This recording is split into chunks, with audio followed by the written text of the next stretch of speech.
the show on the spot. My name is Patrick Kamara. The Congolese eastern city of Goma has fallen to the rebels of M23. This follows a fight that has been taking place there for a couple of weeks. The problem in eastern DRC goes back to the 1960s or even before the formation of the state of the Democratic Republic of Congo.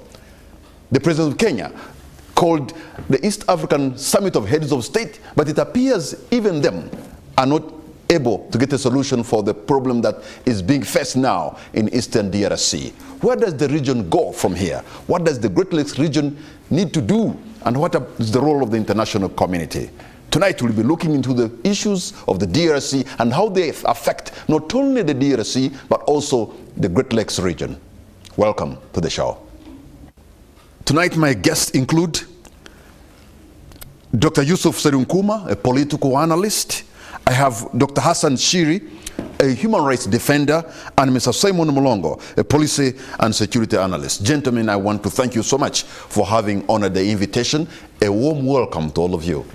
Thank you very much. Thank you very much. Thank you, I appreciate it. Let me begin with you, Mr. Simon Mulongo, because you are a security expert. You have been to the eastern DRC, you have been to Somalia, you've been to Nairobi. You understand, quite frankly, about the security situation in this region.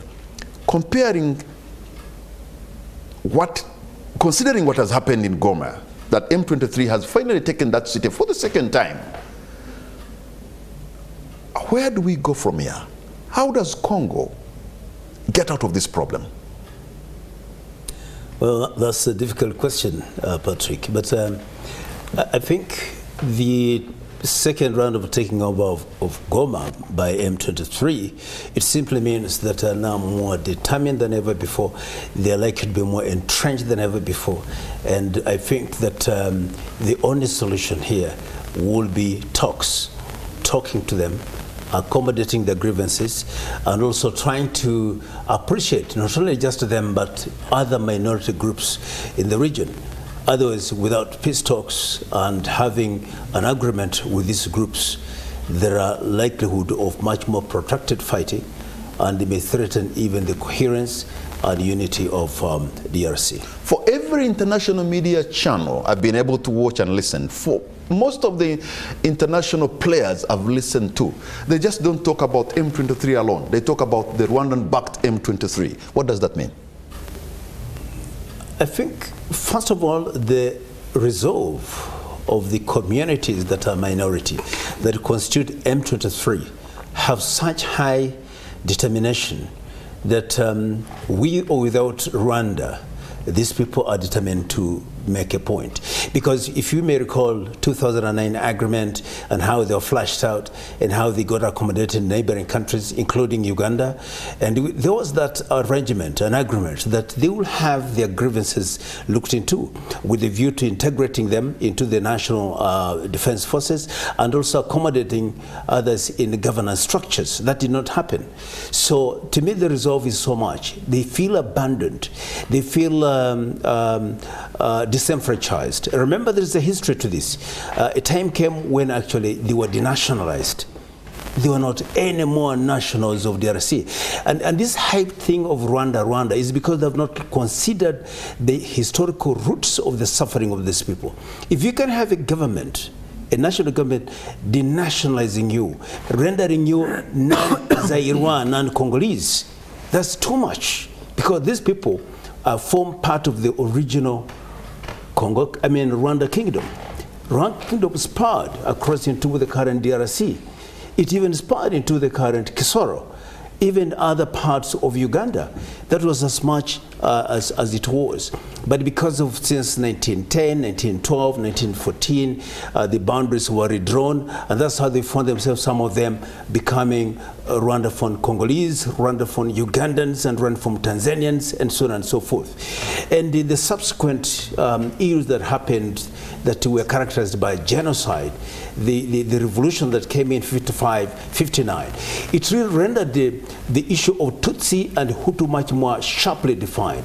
And the 1994 exodus of the mainly Hutu extremists into DRC, it only exported the sharp differences and the war and the genocide into Congo. So these people became not only being hunted down by the national government and being denationalized, but also the new phenomena of genocide, where again the Hutu extremists were hunting down these Tutsi minorities. So to me, the fight is about survival. Okay. And when it comes to survival, it is about values. So with or without Rwanda backing, they have a point. And of course, it doesn't. We cannot talk down about the fact that Rwanda and any other sympathizers in Europe, in Americas, in Canada's who are supporting them. So they have a bigger support base than actually just looking at it primarily as Rwanda. Dr. Hassan Shire, you are a human rights defender, and today there was a summit of the East African heads of state, and it happened virtually. Though President Tshisekedi was not there, and President Ndashimiyo of Burundi had technical issues to contribute his views. But do you really think the East African heads of state and the summit like they had have what it takes to solve the problem of Congo that is as historical as it can be? So far, no. And so far, the East African community felt even helpless when they even deployed on the ground to create a peace environment conducive for talk. The problem in DRC, in eastern part, has been defined by Maputo himself. When they gained independence in 1960, the Constituent Assembly and people who were present, they opened a motion debate. These Tutsis, they are not part of Congo. On Congo. His opinion was, they are part of Congo, they are citizens of Congo. We know we were kingdoms before the Europeans came, and they were having their own kingdom, and that part used to be Rwandan kingdom. So if you don't like them, let us give them their land so that they can join to their brothers and sisters. But the land belongs to Congo, the people who occupy there belong also to Congo. So the basic definition, who is Congolese, is being denied a certain group of people now, mainly now this M23. Their rights, the rights of their families, they have been refugees for a long time. The oppression tactic of any person who comes to governance of that area against them has been documented historically. So when you have that persistent human rights violation going on over a period of time, it creates these type of situations whereby all of us we woke up shockingly, say that what's happening now? Number of people, humanitarian crisis, you find exodus of women and children from their villages, from their families, and all kind of abuses taking place. But those abuses also consistently were taking place periodically from time to time against certain communities. So now you have an element of when you combine of extractive industries, which are very profitable, which have very, very valuable natural resources. It attracts everybody. And people who are sending even the boys to fight there or to be helping other boys to stay on the ground, everybody have an interest, stakeholder in the minds of that. So there cannot be a peace unless respect for human rights, including right to citizenship and right to peace for everybody, is being guaranteed. And there cannot be human rights protection the way we are seeing if there's no peace. So I think whatever now you see that East African community in this extraordinary summit, they cannot bring all of the people who are in the dispute to the same table, even virtually. So now SADC has to be called to combine efforts. And even if they combine efforts, I don't know how these things are being, because when you see the point of departure of the two parties, they are two extremely wider. Okay, let me come to you, Dr. Serenkumar. You know, he's talked about the issue of the extractive industry and Congo, and Eastern Congo, some people have called it the new Saudi Arabia because of the kind of economy the world is getting into. Congo is going to be at the center of it all. The rare minerals and the coltan and everything that is going to power the economies of today are based in the Congo. So, which means how much is of an external factor in the mess that we see in the Congo. And how can that external factor be dealt with? Congo has always been sort of the provider, where the world comes from minerals.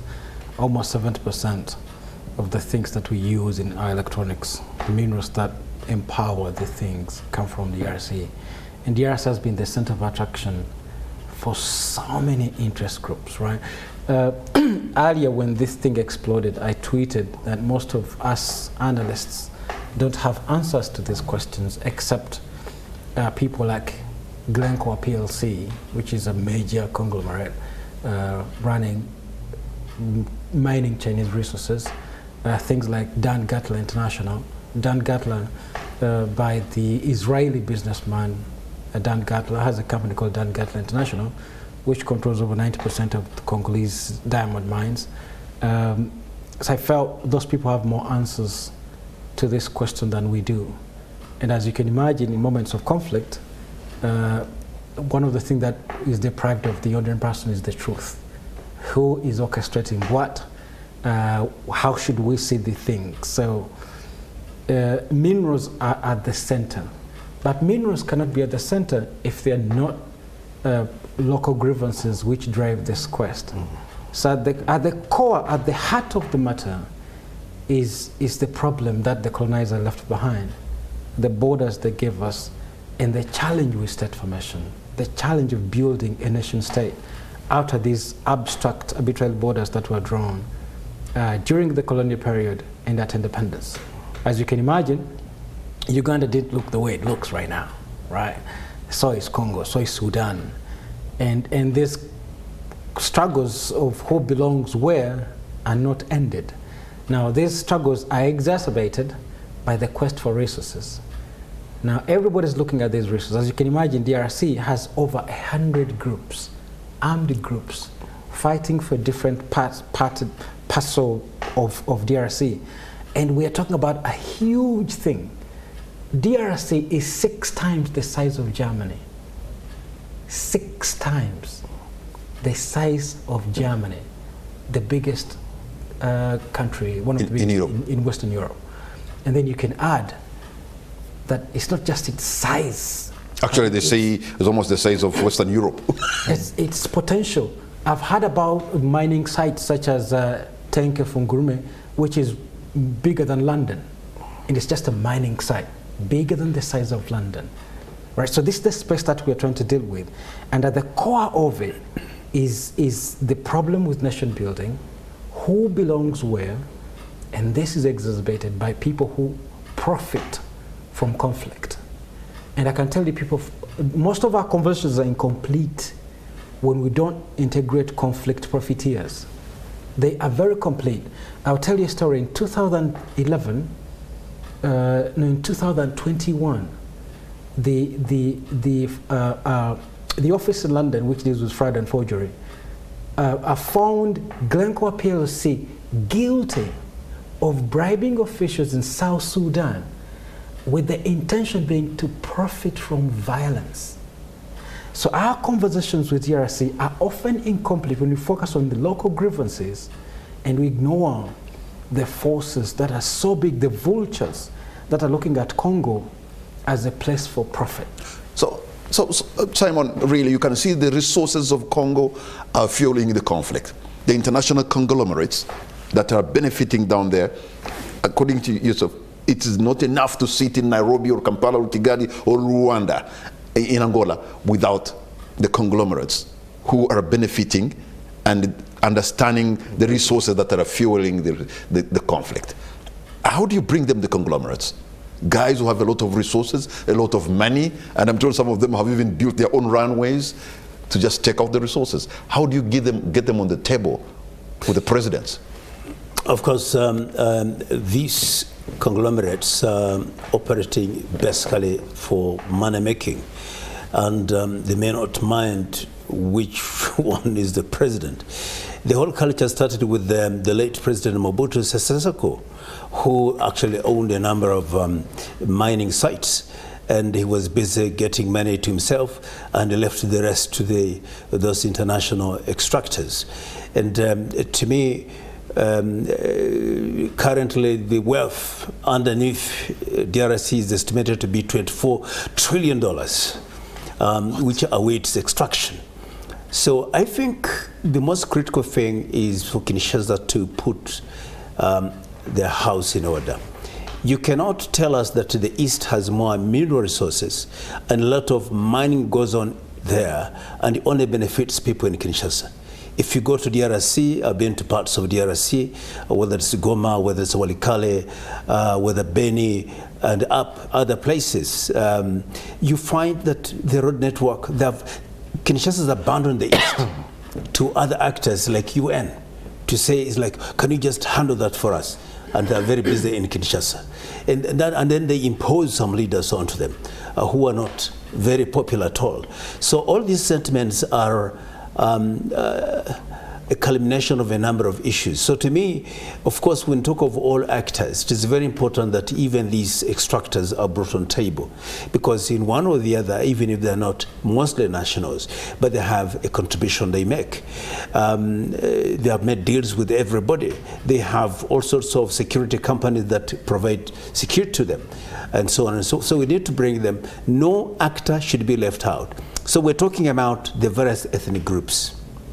We're talking about, and their leadership. We're talking about the 122 or so other militia groups who are actually in Eastern DRC alone. Yes, 122, all of them, and they're all fighting. And then we have, of course, the entire regional leaders. Then, of course, we have people in Kinshasa who are divided. There are those who are sympathetic to the Easterners, and there are those who are sympathetic to the Western controlling the East. And even President Tshisekedi, I believe, is divided because of that. And then you have to have the other actors in the region, whether Rwanda, or the Uganda, and Tanzania, Burundi, Angola, Zambia, of Congo on the other side, and so on. So they need to come together. And we make sure that there's frank and candid talk about this.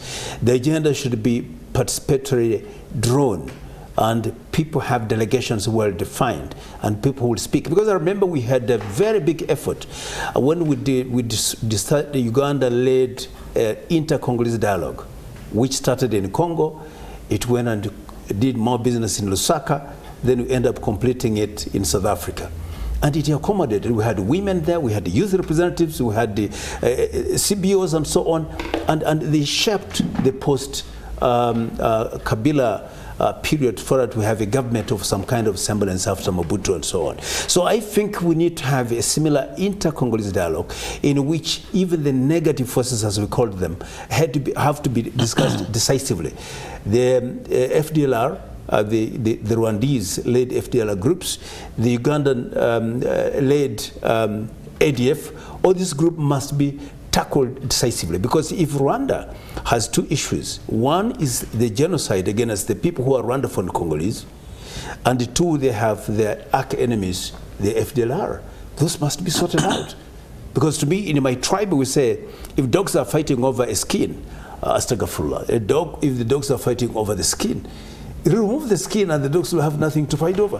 But if Rwanda has an excuse, the Uganda has an excuse, and then the minority groups in the East have excuses, then deal with them, and you disarm anything to do with external players. Dr. Shiri, can you imagine, this is a country that has the biggest United Nations peacekeeping force in the world, has been there almost 20 years. You have SADC forces there, you have the Congolese army there, you have the mercenaries that have come from Romania there, you have all these heavily armed.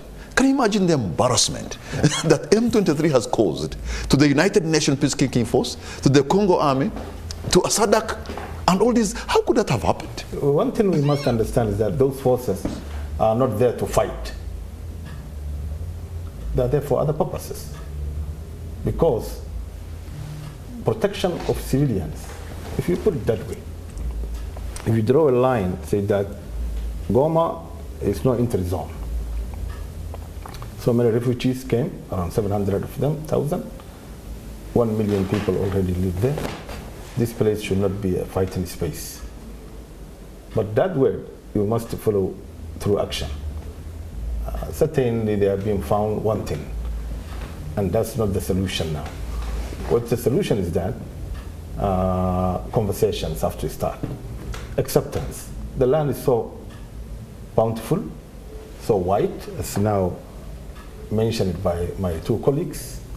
Everybody can fit in there, and everybody can live peacefully. So the conversation along the line of Honorable Simon have articulated, everybody must cool down and put down. These boys now who won the M23, they are there to stay because there's no way to come back. We chased them from here in Uganda after those negotiations have failed. They were put in the border. They said, now you should not be remaining here because we cannot hold you here. Rwanda could be the same. So now they went home. They want to go home and stay home.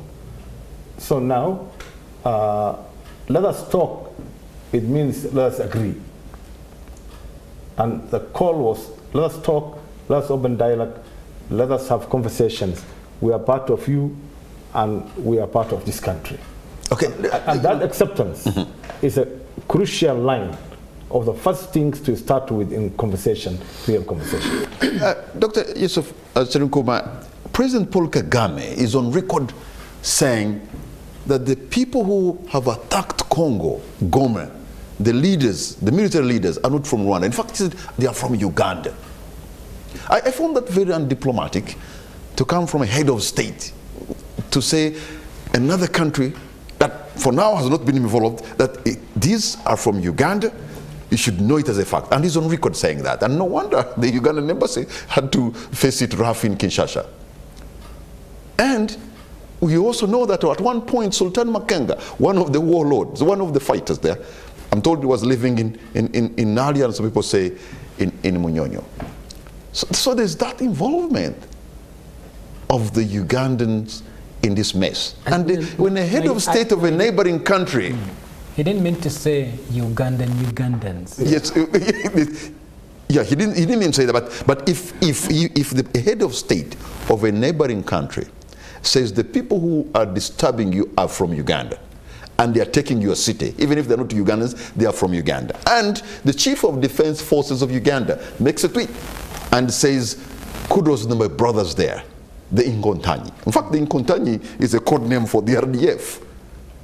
Are we not culpable? I mean, you need to step back a bit. In regional conflicts, the neighbors often have interest, right? I don't know if we would hold our different leaders in the different regions accountable for having an interest in those countries. They should have interest in the neighboring country. The way Congo is governed affects Uganda, affects Rwanda. The things that happen in the Horn of Africa affect East Africa very strongly. So we are one single unit, right? So when we go back to the President Kagame's words, he didn't mean Ugandans. He meant Congolese travelers who had sought shelter in Uganda and now are probably using their best in Uganda to go back home. But that's the thing. If they are in Uganda and they are causing mayhem in the Congo, then Uganda has to answer. Let me correct. Even if they're not Ugandans. Because they have taken a city there. And he says they have come from Uganda. But look at our wars, look at our conflicts in the region. Look at us. There's always crisscrossing. Tanzanians are crisscrossing into here. When they're persecuted in DRC, they run to somewhere. We share a border with this country. They have to run somewhere. They run to the region. And remember, these borders are arbitrary. They're not walls that, you can't go through. These are like imaginary lines dividing spaces. In the Horn of Africa, is always, we as East Africa are always having a stake in what happens in the Horn of Africa. When things don't go right in Sudan, refugees come here. In Congo, they come here. So this is a mix. So even the people in Kinshasa claiming that people are disturbing Congo, basing in your territory, it's not fair to say, because they're playing politics in a real situation, because people are always moving and crossing borders. But the point, I think, what you wanted to say is to hold Uganda accountable for sort of destabilizing DRC. I hope that's not the point you wanted to make. No. I'm saying, but even if you made it, imagining a head of state in East Africa who is a recipient of intelligence and is telling them, look, you're looking in Kigali, but you should be looking in Kampala because the people who are disturbing you have actually come from Uganda. And I found that very explosive to state. Yes, Dr. Shere. The Uganda have an open border policy. So people who can come here, some of them, they have guns, some of them, they don't have guns. But Uganda at the border, they will disarm and register. They don't say that you cannot have a sanctuary to come here. So what they did was to disarm them and to encamp them, because since they were army forces, guerrillas. When they encamp it, to the best of my knowledge, maybe Simon will tell, they invited the Congolese themselves to come and have conversation with these boys who arrived at that site. I don't know where that conversation ended, and later on, refugees or combatants, whatever they are, when they are here, and they got tired, they don't see any solution, they left, they went there. It's not that Uganda have pushed it. Huh? We shouldn't deny the fact that, Congo, rather Uganda and Rwanda are supporting M23. That's your conclusion? No, even Paul Kagame has admitted to that. In fact, he said in one of the interviews that he should be asking why you're not supporting M23, because of the grievances they're pursuing is a legitimate grievance, right? And we will take Muhoozi Kainerugaba by his word that he actually meant what he said. These are his brothers. Uganda, Rwanda are on the record, and they have taken pride in it, in supporting M23. So that's not part of the question. But also, I need to say, we are focusing on a small point of the support. But you just said a very big point. No. You just really. I wonder why you don't look at it as an explosive point you just made. I have a bigger point, because I think I have a bigger point. The bigger point is that our governments have not been given a chance to govern, right? And unlike on this panel, I want to argue that external forces play a bigger part in our conflicts. The government in Kinshasa, as we are accusing it of being incompetent and failing, and the elite in Kinshasa being so arrogant to feel that those people are not part of us, our governments have not been given a chance to govern. Look, Congo is a rich country. Congolese own nothing in the entire country. To govern a thing as huge as Congo, you have to have resources. Now, all Congolese resources end in Israel, or in the United States, or in Europe. They built Belgium. You see, this country was forced not to nationalize, to privatize its sectors. Happened in Uganda. In the 1990s and the late early 2000s, every Congolese mining sector was taken over by foreign capital. The guy I've said, Dan Gatla, owns Dan Gatla, Gao PLC, Ashanti Gold. They own almost all the entirety of Congolese resources. Now, the government in Kinshasa might look like the elite are profiting and enjoying the largesse provided by the crumbs that these corporations leave behind. But that government hasn't been given a chance to govern. That's a core and bigger point for me. The more we focus on these small distractions, this country is supporting this one, this country is supporting this one. These are the same people supporting each other, right? Those are small, because we have often supported each other.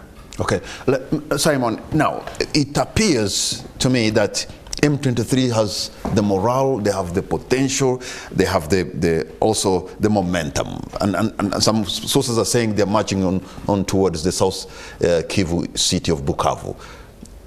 Are they likely to be tempted to march on to Kinshasa, or probably say, you know what, we have had enough, probably Africa gets a new nation?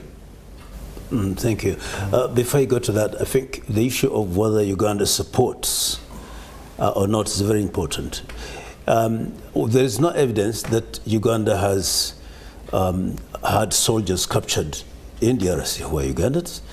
There is no evidence that there is communication intercepted. The CDF told us as much. But it looks like you don't want to take the Chief of Defense Forces very seriously. Can I just answer? You don't take it very seriously? The CDF told us as much. He said he's supporting. I'm speaking what I know. Exactly. I don't want to speak for CDF or for somebody else. No, I'm saying he's in the open. With my standing, he's stated and congratulating, and that we want to redraw these colonial borders.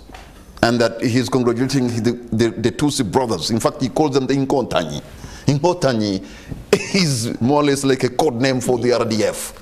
Actually, we can congratulate. Not M23. We can even sit here and congratulate Arsenal having beaten Man U. It doesn't mean we are British.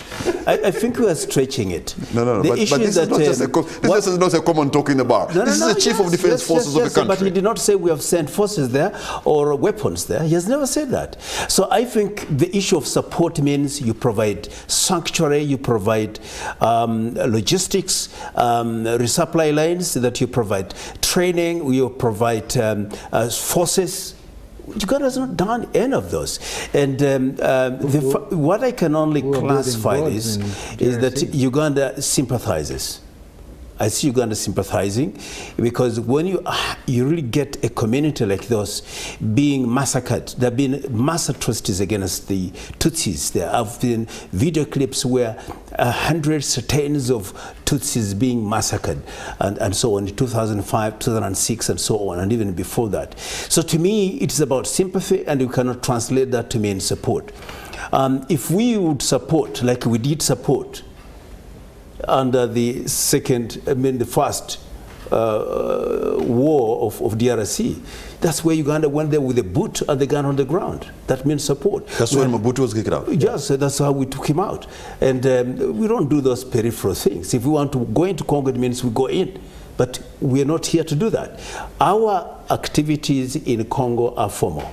We have a proper agreement between us and Kinshasa, and we are pursuing joint operations with FRDC against the ADF. That's what I can leave it at that. So your question was, will these groups take it much more seriously and perhaps march to Kinshasa? I think it will depend on the actions and reactions of Kinshasa. I've had a big talk from President Tshisekedi threatening that he's now going to have an all-out assault, rebuttal, yes, to this. But you see, you can't talk like that when you have lost a lot of weapons, you have lost a lot of soldiers who have surrendered and handed over themselves. All the mercenaries that you had have all surrendered and gone away. I think President Tshisekedi is likely trying to speak to a constituency to show that he's not just taking it lying down. He's going to do something and to give hope to his people. But I think his cards are very limited. He had quite a meeting with the president of Angola, and Angola has been really upbeat in supporting Kinshasa. And all that, we're also waiting to hear from SADC.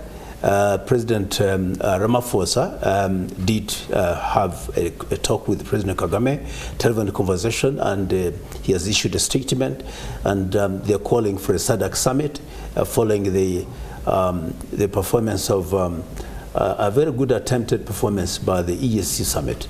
And I think, as you said, I see challenges here, because it looks like it's not just about Rwanda and the DRC on one hand, but it also looks as if it is ESC versus SADC. Because when the ESC was driven out packing after just a 1 year's performance, which they felt was a good job being done, they really made sure there were humanitarian corridors created, humanitarian camps and access were done by humanitarian agencies, and they created condition for talks, which President Tshisekedi did not like. He wanted a force coming from outside to obliterate, annihilate, kill, destroy. So you're calling forces from outside to come and kill your people with whom you don't want to speak to. And I found that a serious contradiction on the part of President Tshisekedi. Okay. So for that matter, so you're saying these troops were deployed without any term of reference, without an understanding from Tshisekedi what their mandate was going to be? What their mandate was going to be? There was some understanding. And I remember talks in Nairobi and other places, and also some bits of talks in Angola, when ESC agreed to really have the forces on the ground. But as you have suspected rightly, they seem not to have nailed down a clear agreement was not very clear. It was, let's take forces there, create stability, but in his mind, he had some higher notch of what he wanted, and that did not play in his hands. Dr. So, Shiri, so to me, that contradiction is serious, and until it is addressed, I don't think, and without proper agreement with East Africa, because look, DRC joined East African community, and he's much closer to East Africa than the headquarters of SADC down south. I think East Africa has more closer proximity in relation to Eastern Congo than even the SADC. So it's very important they strike some understanding in that regard. Dr. Shiri, you know, when East African Standby Force, or whatever it is called, was deployed in ESC regional force. The ESC regional force, when it was deployed in Goma, those areas in South Kivu, somehow we could see that some stability. North Kivu. North Kivu. Well, they are almost on the border between North and South. Was it not like an error of judgment on the side of Kinshasa or whoever it is to say East African ESC force pull out? I mean, and see now what has this happened? Exactly. You know, the entire Congolese leadership, I'm not blaming the previous one. He was more calm and composed. But the current government of Congo are emotionally reacting to things. For them, anybody who comes and they agree to come, they are expecting, as Simon said, to fight against the M23. No country will ever do that for you. If you cannot do yourself as a state to mobilize your soldiers and keep the peace. But one thing we are missing here is that for Kinshasa and SADC, Eastern Congo is periphery. It's far apart from. So they see only the place where those actions of mining and others taking place.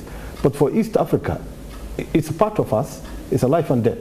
Now where the refugees who come out from Goma, where they will go? They come either to Uganda or to Rwanda or to Burundi, some of them. Will they go to South Africa? Or will they go to Angola? So the legitimacy of East African community is entrenched in deploying our boys to make peace in that part of Congo. It's a very legitimate. So if you look at the distance, for example, I'm told it's about 150 kilometers only from Goma to the Rwandan capital Kigali, and could be over 1,000 or almost 2,000 from Goma to their capital Kinshasa. Exactly. So whatever happens in Goma will affect more Kigali than it affects Kinshasa because of proximity. So that means Rwanda will have to get involved. Absolutely. You see that now again, the people who have committed what has happened against the conscience of humanity in 93, 94, are come and they are part and the person of these 130, by the way now, the last update is saying that there are 130 armed groups who are active in that. But you are not counting heavily armed, small special force who are controlling the mines. Have you ever heard any disturbance on those mines? They are working. Have you ever heard factories even operating in Eastern Congo 24 hours and no disturbance takes place? So it means there are people who are still also privately hired security who are guided. What's at play is that these groups, you know, going up and down. The basic things we have already underlined in the beginning of our talk is that let us talk means let us agree. Okay, Dr. Sirinkuma, when you listen to the language of President Paul Kagame, things that have been shared on social media, he comes out as somebody who's at pain, somebody who's angry.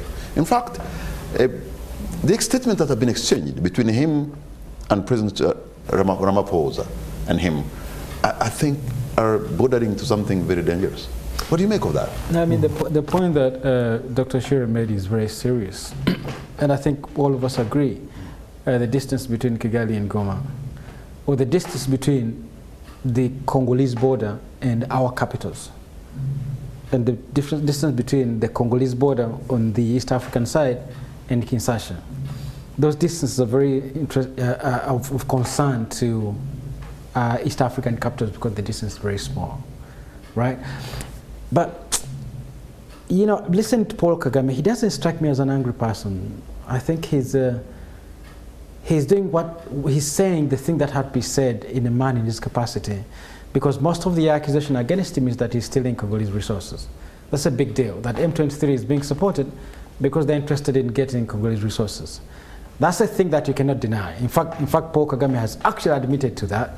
He said that resources, Congolese minerals, actually go through Kigali. And he said he's unable to stop them. Somehow he meant to say, I give them safe passage. When I see Congolese minerals coming to Kigali, I give them safe passage. Because should I dare stop them to their final destinations, then the danger is even bigger. The accusations that I'm stealing these resources will be even bigger, because they have to reach their destinations, right? So for me, I think as in his position, he's not only speaking to his constituency, he's speaking to the bigger player that we're not paying attention to. It's interesting, Simon and Dr. Shiri here, put EAC and SADC in the mix of the thing and thinking the solution is going to come from these two. I disagree. I think we're looking at the smaller players in this entire game. I think EAC and SADC are really small, insignificant players because they're guilty at the same time, right? So the accusation coming from Kinshasa of these players being accomplice in stealing Congolese resources are not falling from the blue, right? We stole resources from DRC. We've been stealing. Time from Obote, there was a motion in Parliament when Ocheng was picked and arrested that they stole things from Congo. In our time, we still have a debt we haven't paid to DRC. We're still paying up to date. Reparation. Yeah. So we have been stealing resources from DRC. So they took us to the International Court of Justice and we lost that case. When Kinshasa says you East African countries are involved in stealing, it's not unfounded. They're not just making it up. All right. Dr. Serunkuma, Dr. Hassan Shiri, and Honorable Simon Mulongo. Gentlemen, we're going to take a break, and on the spot, we'll be right back. On the spot, my name is Patrick Amara. My guest this evening, I have Dr. Yusuf Serunkuma, political analyst. I have Dr. Hassan Shiri, a human rights defender, and I have Honorable Simon Mulongo. We're discussing the crisis in east of the Democratic Republic of Congo. Simon, if I may begin with you, how did this whole group of different armies and different nationalities crumble while facing M23? We are talking about SADC forces that included Angola, South Africans, Malawi, I'm told even Tanzania. We're talking about Congolese army. We're talking about, mercenaries. We've seen some of them being paraded, by the way.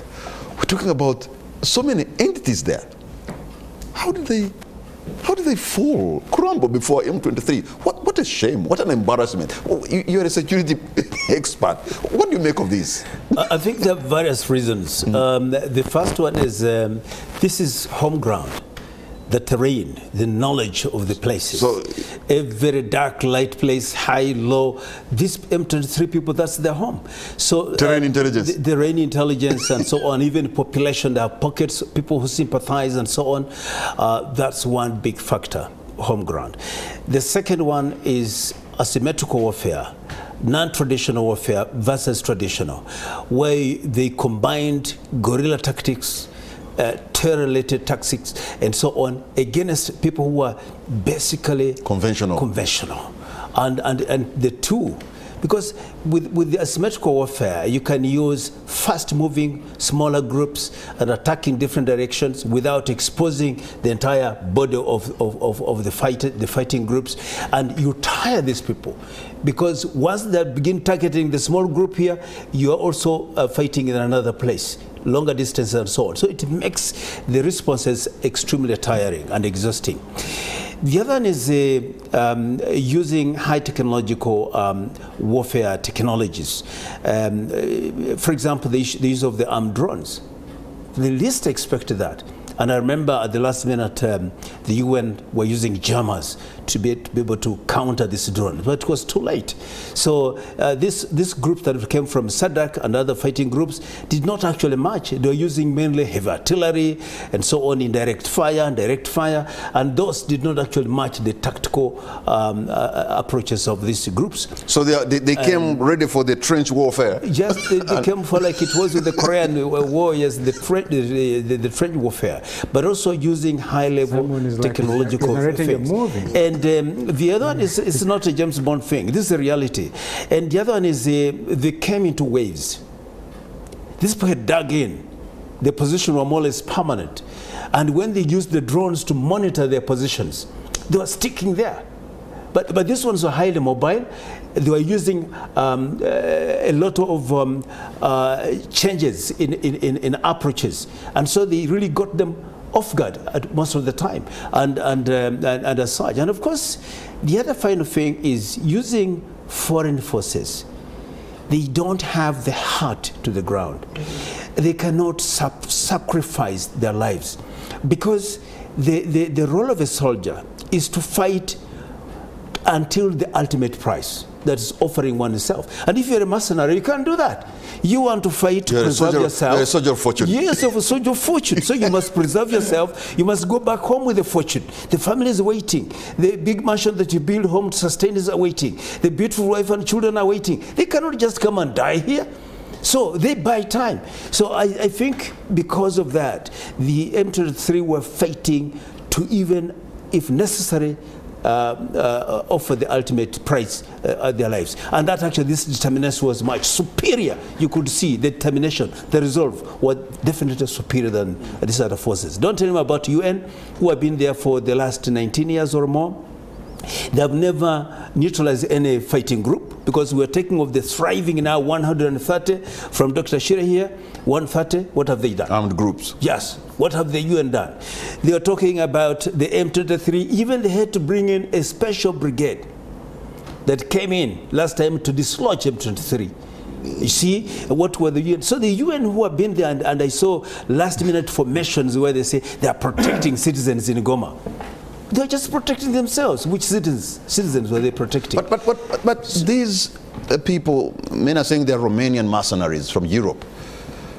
You know, I mean, what do you make of those images? What do you make of those images? I'm telling you, this is a historical event. It's so embarrassing.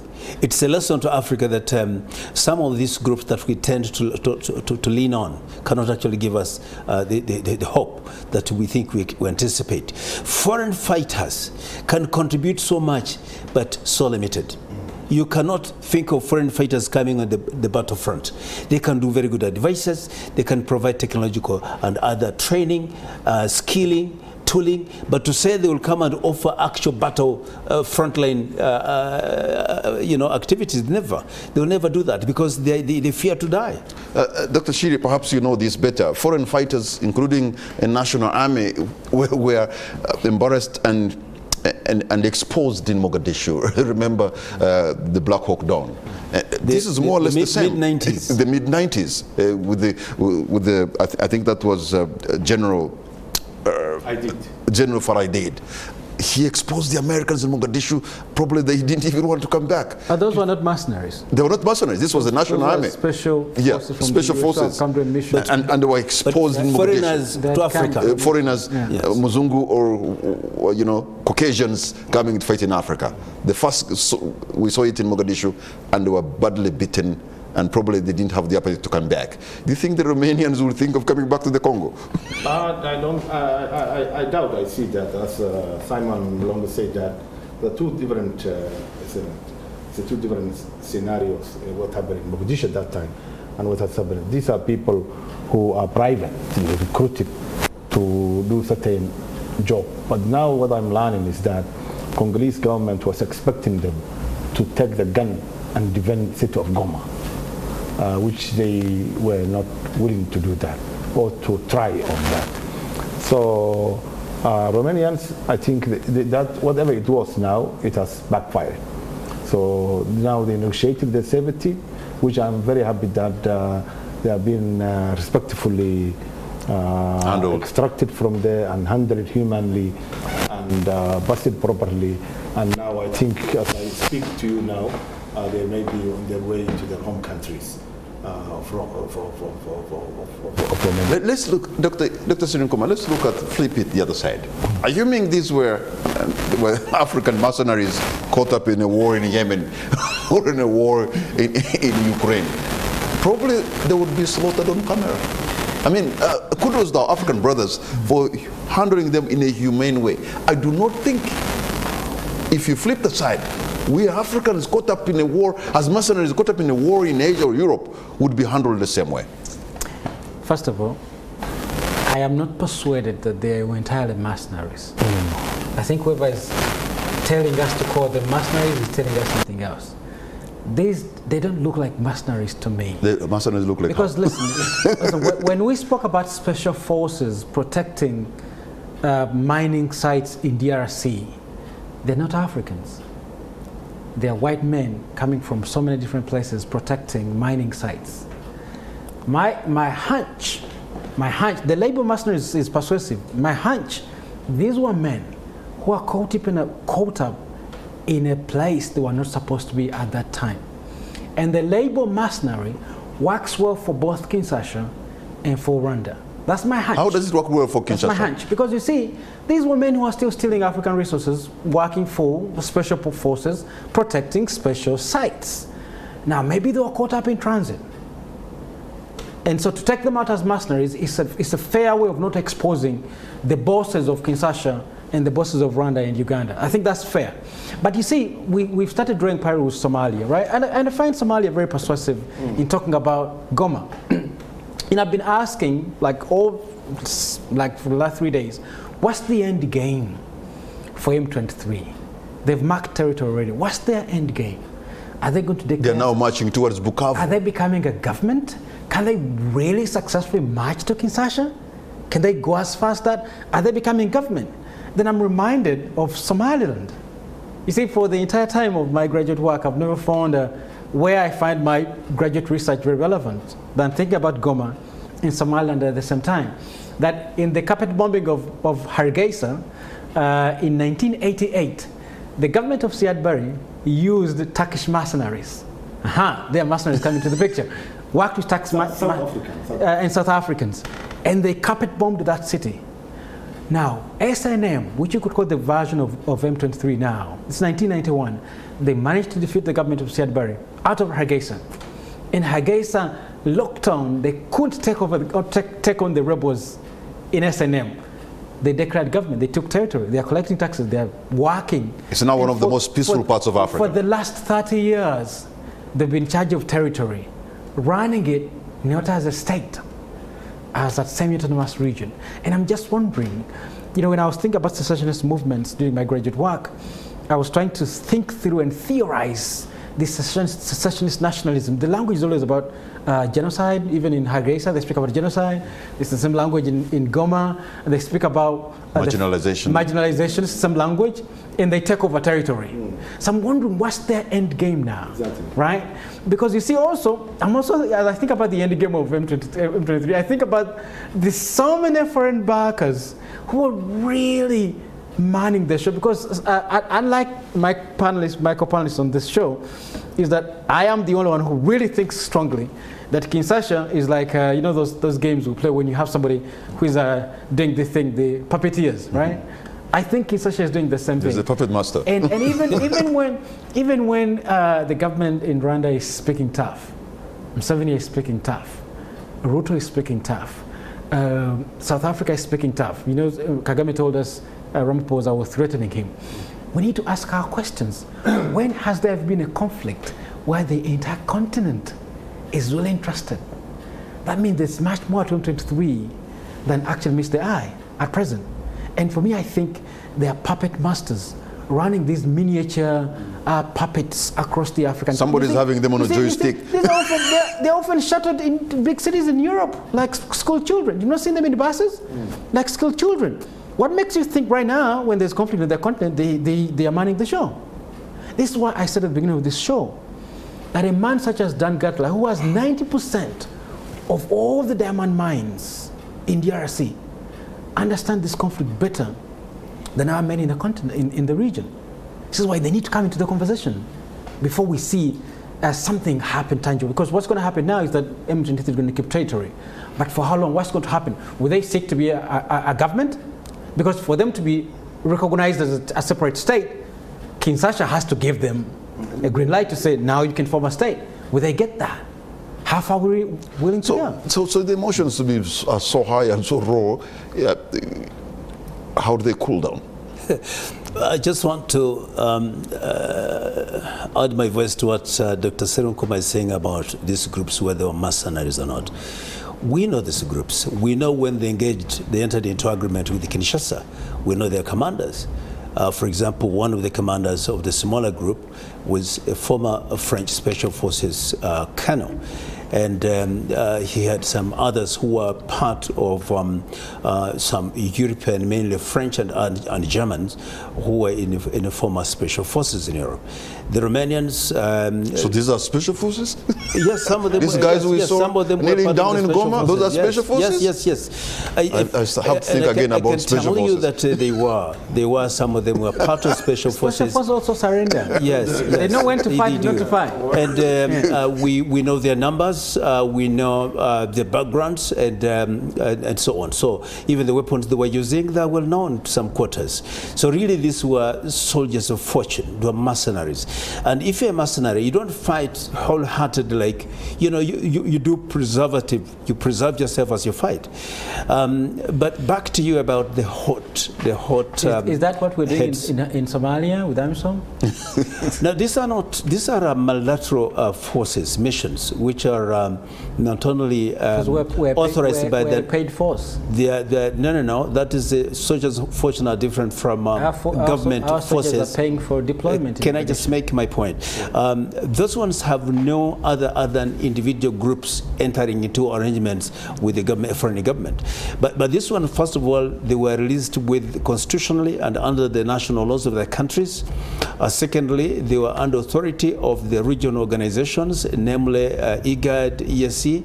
Thirdly, they were approved and approached by the African Union Commission and approved by and authorized by the Peace and Security Council. And finally, they got authority from the UN, and they're supported and funded multilaterally. So these are intergovernmental forces. They're not people who go there for the fortune. The executive outcomes. Yes. Those are the mercenaries. Executive outcomes and so on, if I can make my point. Okay. In short, these are intergovernmental forces under proper mechanisms, MOUs, which are tripartite between the AU, UN, and the hosting country, having accepted them under legal arrangements. So they are not just people who come here privately to be paid money.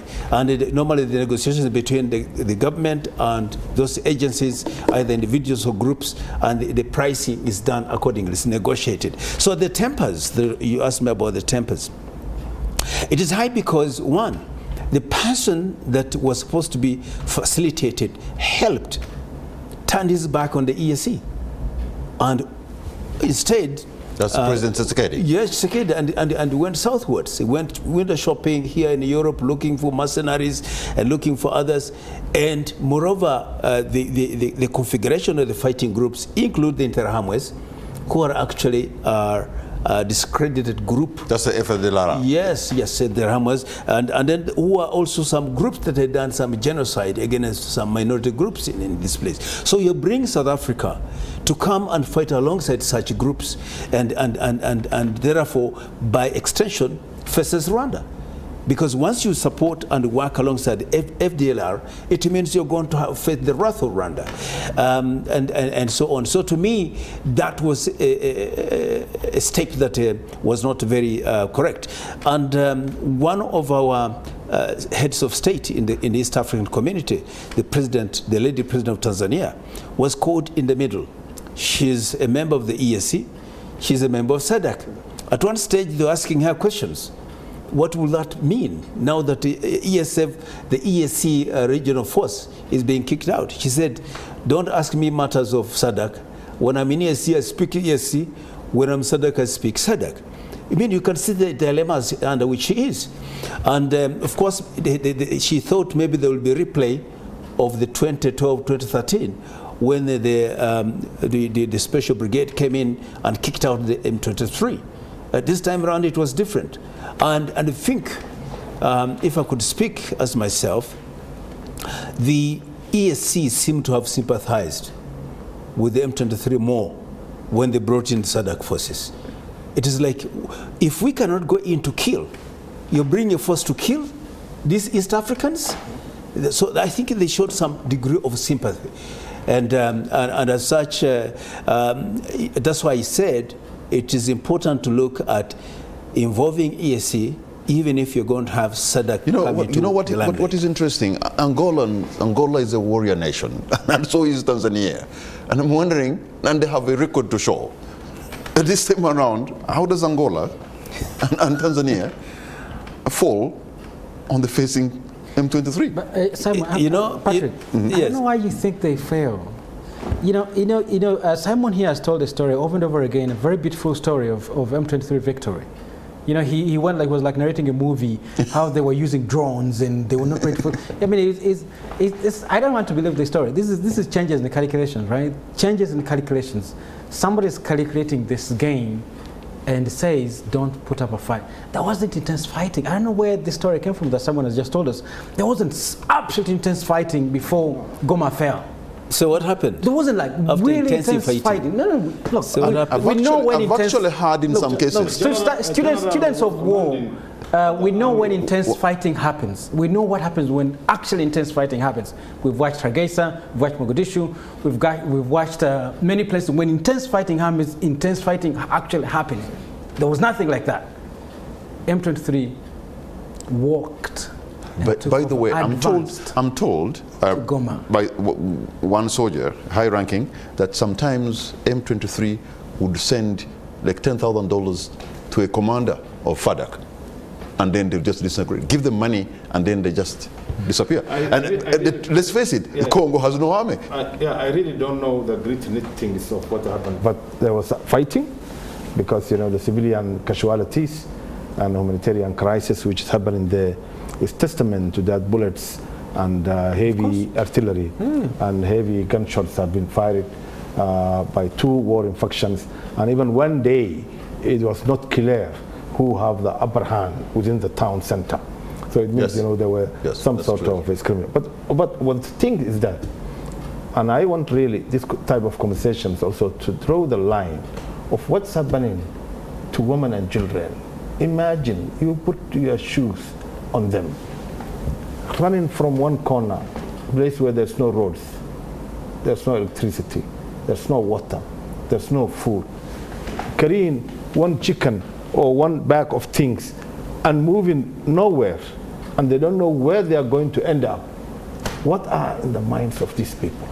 So from the humanitarian angle of view, and also the fight fest. Now President Kagame was laying that, he was saying 20 years there were people who were on standby, who have been removed from their homes, who have been relinquishing refugee camps.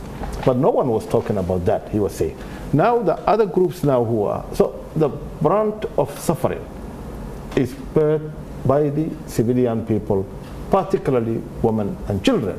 That's why I'm calling on peace, because without the peace, no one will have... So, okay, I'm not trying to conclude this, but I want to look at it, this, God forbid, but could there be a possible M23 of the Ugandan nature? Look, we have 6 million people, Kenya-Rwanda speakers, I'm told, in Uganda.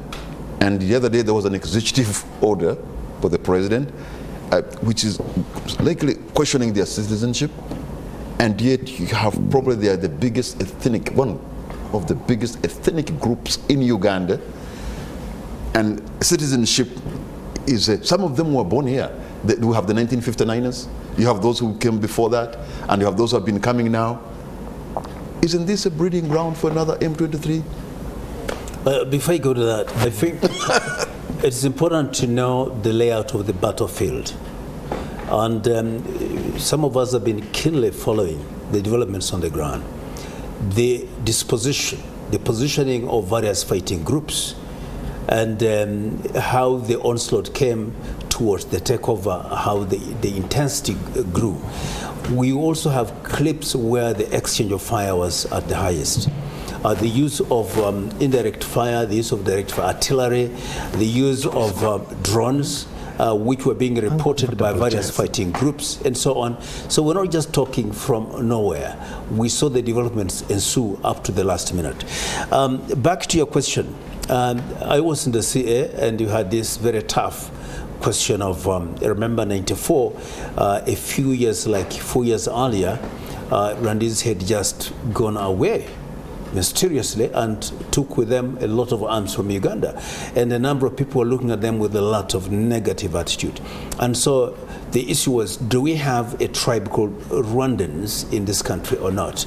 And if we do, then we should not call them Rwandese, because they are Rwandese in Rwanda. How can they be Rwandese in Uganda when they are not Ugandans and they're in Rwanda? And we actually took about a week and a half discussing this.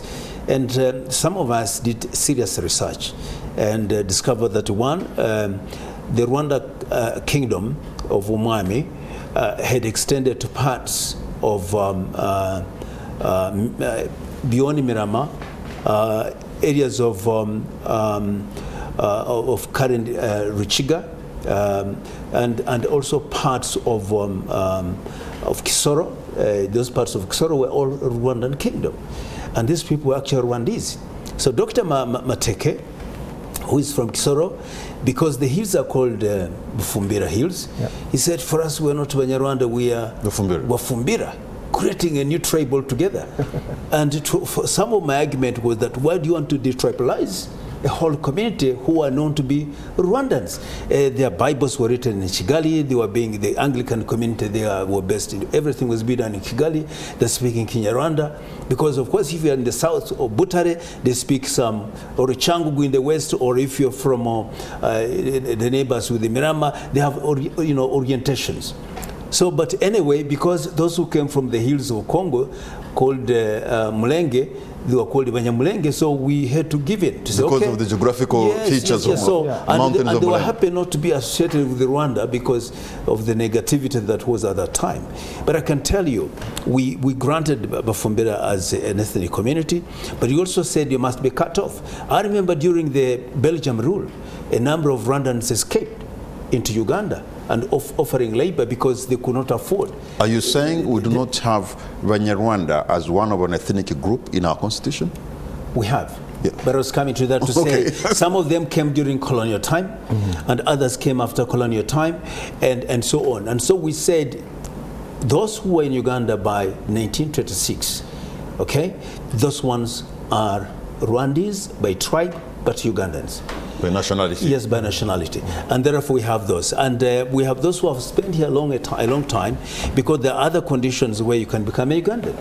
For example, spending some period of time here, marrying here, and so on, you can actually have the right to be naturalized. Thing is, we have the president was just, to me, operationalizing those provisions in the constitution. The people who are called Rwandans by tribe, but they're also Ugandans or qualified to be naturalized as Ugandans. And there's nothing like a Rwandan tribe, you know that? Well, but it has become because tribalized. in Rwanda it is either Tutsi, Twa, no. Those or are not Hutu. tribes. Those are not tribes.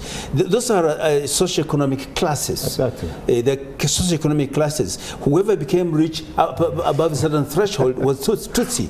Below that was called a Hutu. And then the only tribe we had below that. I wish you knew how they go deep to show you the difference. Yes, I do. I've done Dr. research on that. And Dr. Shiri, do you realize that the Rwanda-speaking the Rwanda-phone or Rwanda-speaking community in Africa is perhaps the biggest?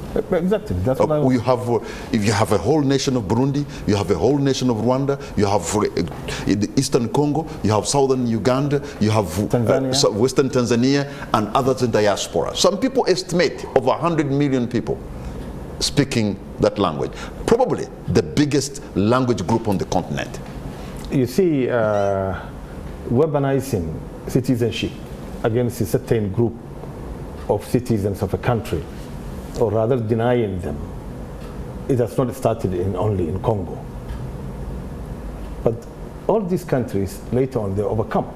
Now the Somalis in the northeastern Kenya, before Siad Barre and Kenya and Moi have agreed on, they were under garrison to access IDs, to access passports, to access education, to access markets in the Kenyan capital.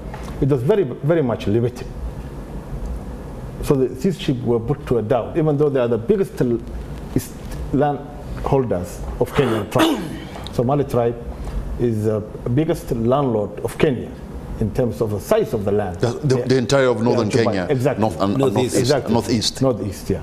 So, but now, thanks God, because Kenya have understood that cannot work at all. And the Somalis also understood they belong to Kenya. Now things have been amicable. But you also have a Somali region in Ethiopia. Very big. Very big. But that citizenship and rights of Somalis in Ethiopia were not much questioned. Yeah, because Ethiopians, even Somalis who are coming from Somalia, Mogadishu, can go to Addis and get documents, because there's open border in that understanding. So what I mean is that I think I saw President Kenyatta saying in Mombasa, I don't know whether it's a current video or another video, he's saying the problem there is so simple to solve in Congo, and so difficult, like all the mercenaries, all the governments from the SADC, from East Africa coming together, and still they cannot solve it. The problem in DRC can only be solved acceptance of each other. Gentlemen, in the interest of time, I think we are now going to almost come to an end, but there's something I've observed. I think the colonial borders that were drawn really did a disservice to Africa.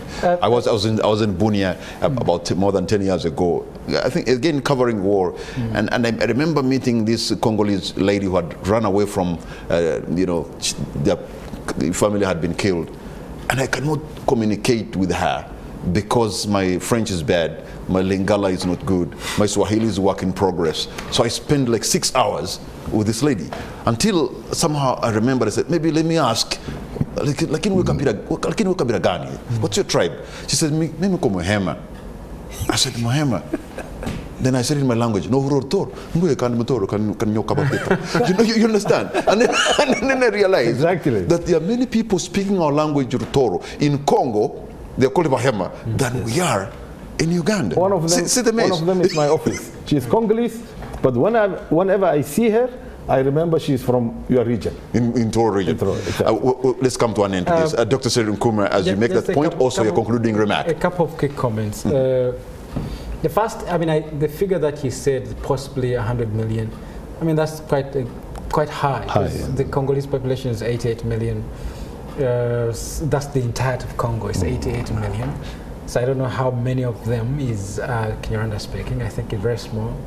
The Rwandan population is very small. The Burundi population is very small. No, okay, but let's Rwanda maybe 10 million, Burundi. Bigger region. But the point, that should take us to the point that the example you gave, that the borders did us so much injustice.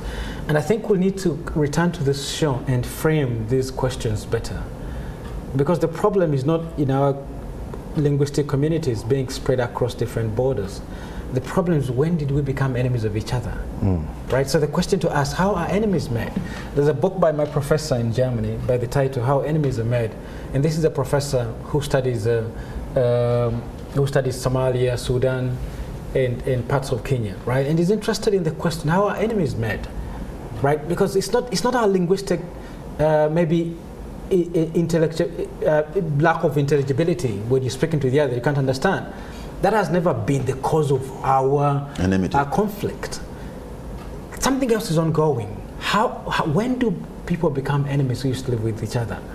And the core response, which we normally overlook, is in resources.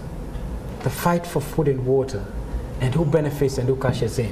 And the more we need to sort of come back and reframe this question, when did the Kinyarwanda speaking people in Congo get to be seen as the other, who ought not to belong to this space, when they've been living there for the whole time? How did they become enemies? It's not really exactly just about the border. This is interesting. Because if you listen, if across the border communities are not always in conflict. Many border communities live across each other in very peaceful, plenty of peace. All right. Something else is ongoing here. We need to come back to our time is out. Dr. Shire, what's going to be your concluding remark? My concluding remark is that we say it in my culture,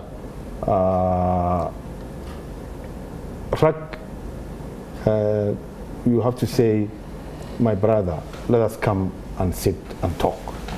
So without a peaceful way of talking, this conflict will continue. And I want to answer one answer of the enmity. You know, the conflict of agro-centric people and nomadic animal herders. Entire continent, including in the West Africa, it has been a conflict which arises from time to time, particularly when there's a drought. But for me, I want to graze my animals, and I want to find a place where they want to drink water. And this guy who cultivates in a piece of land and waits his product to come mature, his focus is to guard that. So sometimes some kind of conflict arises. Resources exactly. But there were a way to solve that problem by our elders from time to time. Okay. In Somalia, it happens so much. Huh? So it's not enmity. It's, people intermarry, they are brothers, they are sisters, they are cousins, they are good dad, but still small skirmishes can take place. All right. We can solve it through, my last remark is that there cannot be peace without respecting human rights of others, including right to citizenship. All right. Yeah. Honorable Simon Mulongo, your party I think that the heart of the problem that characterize M23 are unresolved structural and immediate issues of discrimination and lack of recognition. And the solution lies into an agreement of integrating and accommodating these communities, without which, if it's not resolved, it could result into much bigger problems, which may not be limited to a breakaway of some of the eastern tribes from Kinshasa. Honorable Simon Mulongo, I want to thank you so much. Dr. Hassan Chiri, I want to thank you. Dr. Yusuf Sedunkum, I want to thank you. Gentlemen, you've been phenomenal tonight, and you've added a lot of value in our understanding of the issues in Eastern Congo. And you, the viewer, I want to thank you for the privilege of your company. Good night, and God bless you, God.